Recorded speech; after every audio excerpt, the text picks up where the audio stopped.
Welcome to Capitol Preview, a weekly bipartisan discussion with Iowa legislators about the key issues facing our state. Brought to you by Mediacom. Welcome to another episode of Capitol Preview. My name is Bill Peard. I'm the Executive Vice President of the Iowa Cable and Telecommunications Association, and this is done in conjunction with our friends here at Mediacom. Our guest today is Senator Brad Zaun, Republican, District 20 from Urbandale, Johnston, and Grimes. Senator, thank you for joining us this morning. It's an honor to be here. It's an honor to share the same show with Senator Jake Chapman as well. Great senator. All right, well, the format on this, we just kind of have a conversation of what you're doing up there at the Capitol and kind of give people a little bit of a behind-the-scene peek at what's going on up at the Capitol. So let's just start off with the first one, the state constitutional amendment on guns. Correct. We will be running that through I'm the chairman of Judiciary. We'll be running that now two more times because of an error that the Secretary of State made.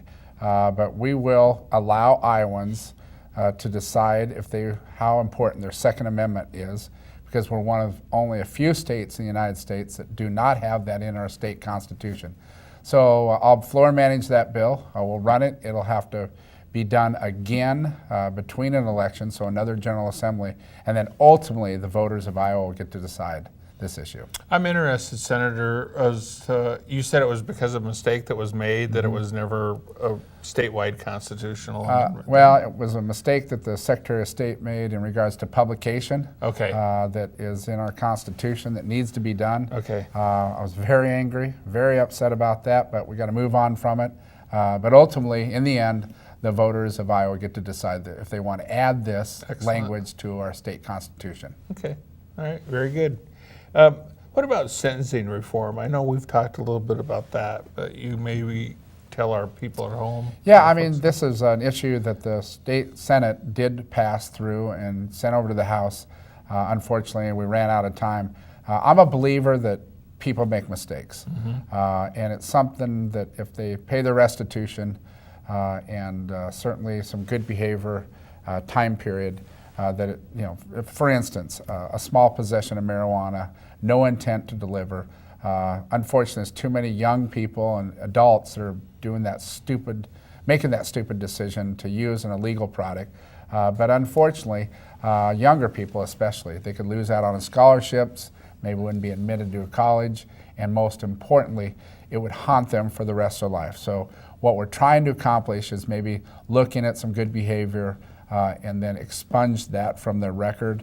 There's other areas that we've changed, including last year, and it did pass through, allowing in certain situations where they get their driver's license reinstated once they've done their time, or they're on probation, so they could continue to have work at their job. So this is something that I've asked Senator Dan Dawson, who is an agent with the Department of Criminal Investigation in the state of Iowa, to head up, and we are going to do sentencing reform again. I'm really excited about the chairman of the House, Senator Holt. He's very open-minded on moving some legislation forward, and let's ultimately send it down to the governor for her signature. No, I think that's great, and I know it's being talked about because I hear it a lot. So. Well, unfortunately, issue, it's an epidemic. I mean, my kids, when they were in high school, told me it was easier to buy a little bag of pot than it was a six-pack or a 12-pack of beer. So it's something that we need to talk about. I want to make it very clear. This is against the law, and I would never, ever support recreational marijuana. Okay. All right. Followed by animal abuse. I know that that's a bill that you're interested in legislating this year. And we did pass that through the Judiciary Committee last year. The excitement for this year is there are several rural legislators, specifically Senator Shipley has got a bill in regards to that. I haven't had a chance to study that, but ultimately what we want to do is we want to put the people that are abusing companion animals, not that I condone livestock, but this is about companion animals only. There's been cases in central Iowa, recently in Council Bluffs that happened where it's just disgusting how some of these animals were treated And so I'm interested in stiffening the penalties, and that's what my bill does. And I'm going to talk to Senator Shipley, and hopefully we can come up with something that'll work for both the agricultural community, is acceptable to, and the general public. Have you decided what those punishments might be, or? I've got them in the bill. We're just really strengthening the penalties. What's happened is right now you kind of get a hand slap. We're one of the worst states in the United States in regards to animal abuse and with companion animals, and this just stiffens the penalties. And most importantly, doesn't let them set up shop again. Right. Okay. Medical cannabis. Boy, that is just a wide open subject. Yeah, I just filed a bill last week with Senator Nate Bolton, and it's real simple. Having conversations with Kemin Industries, who's based here in Des Moines, who is one of the companies who were awarded and have just opened up several retail locations. What is the minimum amount that you need to be successful? The bill that I filed says that we raise the THC from 3% to 13%. And that's the cap. We're not doing anything with expanding the illnesses or the conditions that are out there. And I know there's other proposals that are out there. I'm open-minded to that, but that's the bill that I think we're going to start with in judiciary. Okay, all right.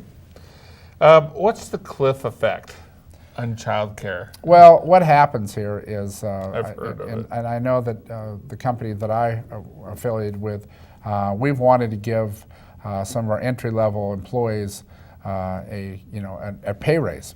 Unfortunately, what happens is I'm being told by so many people that they can't accept that pay raise because they're going to lose out on their child care subsidy. We need to have a conversation about that makes sure that that we are allowing them to grow professionally and financially, and then have some kind of a stair-step approach to getting them off the governmental subsidy. And that's a conversation. It's a bill that I have not got the draft back from, and I think it's something we need to have a conversation.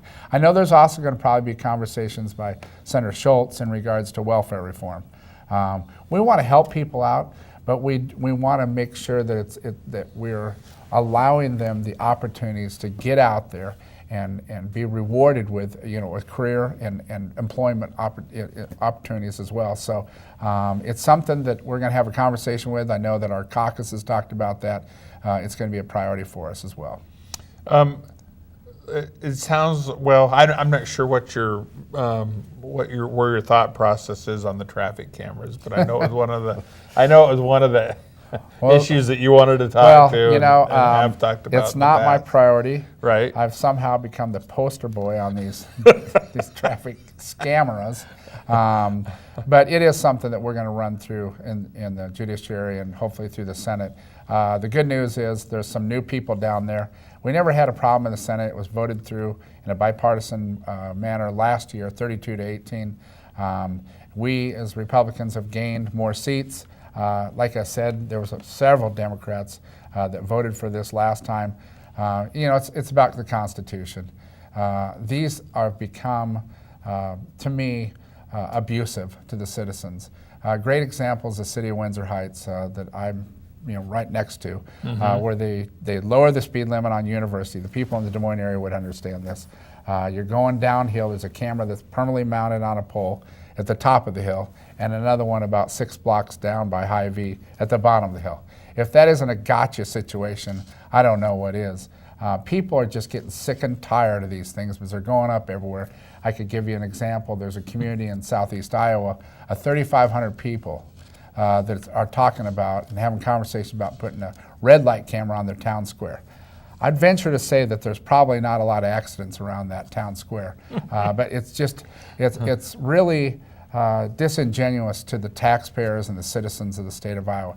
To be clear with everyone, I want everyone to make sure that they obey the traffic laws that are in place. Our country and our founders had it in our Constitution that you're presumed innocent before proven guilty. This does the opposite. Doesn't matter who's driving the car, doesn't affect your insurance, and certainly you can get, if you're a wealthy person, you can get as many as these you want, because it doesn't go against your driver's record. And so you go on I-235 eastbound at Boulevard area, and you can see I drive it every morning on the way to the Capitol. People slow up, they know where those cameras are, and then when they get out of there, boom, they speed up. So I just think it's unfortunate, but it is something we'll have a conversation about. Good. Well, we're running a little long this morning. Is there anything on a hot issue that you'd like to cover and give to the folks at home? Well, I'd like to know from you. You're the Waukee mayor. Yeah. What is your top priority? What's your top priority? I only host, Senator. I don't comment. He's a good mayor, everybody. So, anyway, but no, I'm really honored to be down there.